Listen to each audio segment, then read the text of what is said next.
Baik, Assalamualaikum warahmatullahi wabarakatuh. Perkenalkan, nama saya Abra Rizky Handoyo dengan NIM 18 15 10 50 11 35, Pertanian Presisi C. Saya mengangkat topik dan tema untuk presentasi ujian akhir semester kali ini adalah penerapan smart farming di Indonesia. Pendahuluannya, pertanian presisi atau precision farming merupakan kegiatan pertanian yang dilakukan dengan berdasarkan atau berbasis informasi dan juga teknologi untuk mengidentifikasi, menganalisis, mengelola variabilitas spasial dan juga temporal sehingga dapat meningkatkan produktivitas dan meminimalkan biaya produksi yang perlu dikeluarkan menurut Hakim et al. 2016. Penerapan teknologi dalam pertanian presisi ini memiliki kelebihan yaitu dapat menjadikan kegiatan pertanian berlangsung lebih efisien bila dibandingkan dengan pertanian tradisional, serta penerapan dari sumber daya lebih terencana dan juga sistematis. Yang kedua, pembahasan inovasi teknologi smart farming membutuhkan suatu proses pemahaman atau persepsi oleh petani. Petani tertarik untuk mengadopsi inovasi bila mempunyai persepsi yang baik terhadap suatu inovasi. Penerapan teknologi smart farming membutuhkan dukungan dari petani untuk mengubah perilaku dalam pengelolaan usaha tani seperti praktek pengolahan tanah, pembibitan, pemupukan, pengairan, penyiangan, penyemprotan pestisida, sehingga proses budidaya makin efektif dan dapat meningkatkan hasil produksi. Yang kedua adalah perubahan individu untuk mengadopsi inovasi teknologi tidak bisa terjadi secara cepat, melainkan bertahap dari waktu ke waktu. Untuk tahapan proses adopsi teknologi meliputi yang pertama adalah kesadaran.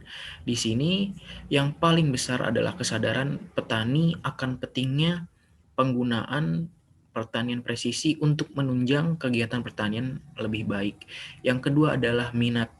Minat merupakan salah satu hasrat atau keingintahuan petani terhadap adanya perkembangan atau pembaharuan teknologi yang diciptakan oleh metode pertanian presisi sendiri. Yang ketiga adalah penilaian, yang keempat adalah keinginan untuk mencoba baik dari petani maupun pelaku usaha budidaya tani.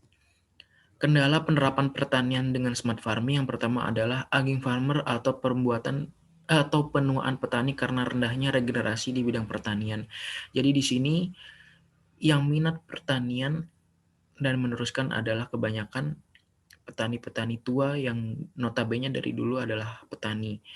Namun masyarakat muda khususnya kaum milenial enggan untuk melakukan atau terjun langsung ke dalam pertanian karena dinilai menjadi petani merupakan hal yang kurang diminati seperti itu. Yang kedua adalah rendahnya kualitas sumber daya petani karena rata-rata petani berpendidikan sekolah dasar. Yang ketiga, sebagian besar petani di Indonesia masih menggunakan teknologi konvensional. Banyak daripada petani itu khususnya di daerah-daerah Indonesia yang terpencil, masih menggunakan alat-alat dan teknologi yang tradisional. Mereka enggan mau menerima masukan ataupun wawasan mengenai alat-alat penunjang seperti pertanian presisi, seperti alat-alat drone atau teknologi canggih lainnya.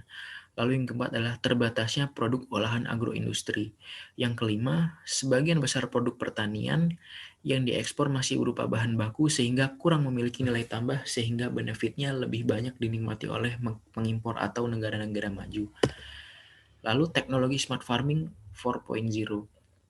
Yang pertama adalah drone untuk pemetaan lahan. Di sini drone pemetaan lahan sangat efektif dikala kita menentukan suatu pemetaan lahan yang akan kita gunakan atau sebagai tujuan atau sasaran ketika kita akan menanam sesuatu. Di sini drone pemetaan lahan nilai efektif dalam mengatur data-data sehingga dapat berjalan dengan baik. Lalu smart irrigation. Smart irrigation adalah diyakini alat yang sangat efektif karena sebagian tanaman membutuhkan air yang teratur seperti itu. Lalu yang ketiga adalah teknologi blockchain untuk pertanian OVA modern. Yang keempat adalah agri-drone sprayer. Nah, alat ini yang paling diminati ataupun memicu perhatian kaum milenial. Karena apa? Karena drone akhir-akhir ini di Indonesia sangat hits. Lalu ditambah lagi pengaplikasiannya di dunia pertanian yang diyakini untuk menarik minat kaum milenial lebih banyak mengetahui tentang pertanian. Drone ini sendiri dinilai sangat efektif untuk pengerjaannya dan tidak membutuhkan banyak pelaku dan juga hasilnya sesuai dengan keinginan dan cepat. Lalu kesimpulan dari presentasi yang saya buat adalah smart farming yang identik dengan pemanfaatan teknologi diharapkan bisa menarik kaum milenial untuk eksis di bidang pertanian. Adopsi smart farming diharapkan dimulai dari kegiatan hulu terkait dengan big data pertanian, adopsi teknologi baru, infrastruktur information and communication technology atau ICT, organisasi yang gesit, sains dan inovasi terbuka, dan SDM serta pengembangan kapasitas. Baik, terima kasih dari saya. Kurang lebihnya mohon maaf. Terima kasih Bapak Ibu dosen. Wassalamualaikum warahmatullahi wabarakatuh.